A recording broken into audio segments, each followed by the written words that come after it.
Thank you, Elon. Thank you, Mr. President.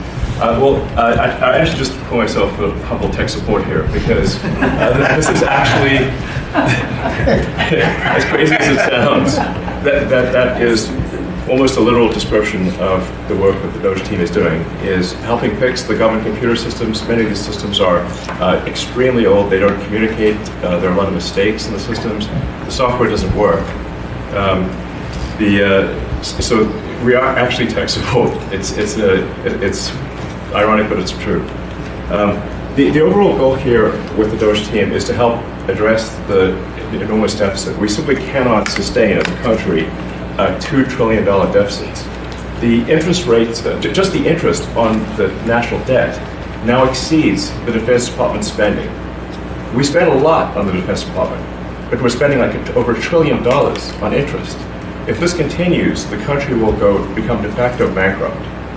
It's not an optional thing, it is an essential thing. That's the reason I'm here. And taking a lot of flack, and getting a lot of death threats, by the way. I mean, I like to stack them up, you know. But if we don't do this, America will go bankrupt. That's why it has to be done. And I'm confident at this point, knock on wood, you know, knock on my wooden head, there's got a lot of wood up there, that we can actually find $1 trillion in savings.